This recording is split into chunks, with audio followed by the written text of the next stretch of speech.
bilaabo raadiyaha, xarumaha TV-yada, baraha bulshada, ilaa maqaayadaha, goobaha lagu qaxweeyo iyo meelaha kale ee Soomaalidu ku kulmaan.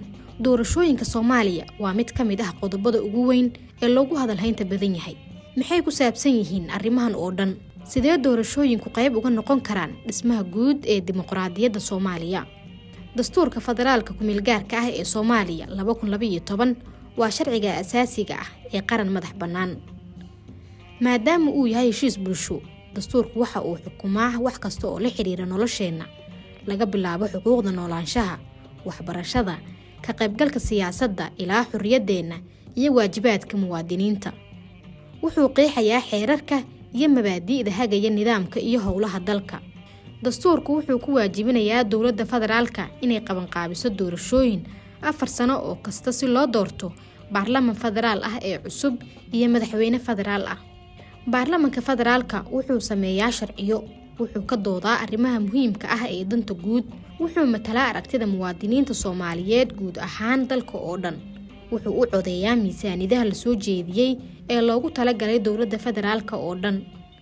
Baarlamaanka wuxuu ka kooban yahay 2 gole, 54 xubnood aqalka sare iyo golaha shacabka oo ka kooban 275 xubnood. Xaaladaha qaar, 2 gole waxaa la siiyay waajibaadyo iyo awoodo isu dhow, sida doorashada ama xilka qaadista madaxweynaha federaalka. Marxaladaha qaar, awoodo gaar ah ayaa la siiyay 1 gole oo keli ah. Tusaale, golaha shacabka ayaa qaadi kara codka kalsooni kala noqoshada ra'iisul wasaaraha, kaas oo uu magacaabay madaxweynaha federaalka.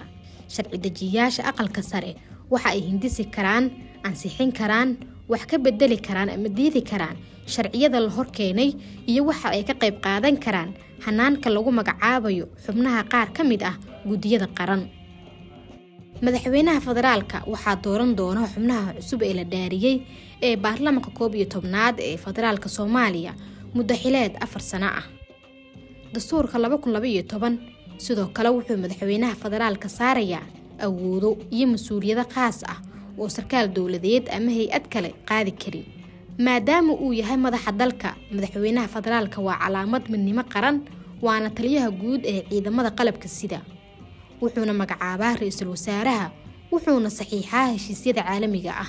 Doorashooyinka sanadkan waxa ay muhiim u yihiin dimuqraadiyadeynta Soomaaliya, maadaama ay wadada u xaarayaan doorasho qof iyo cod ah in ay dhacdo marka la gaaro 2024 ilaa 2025.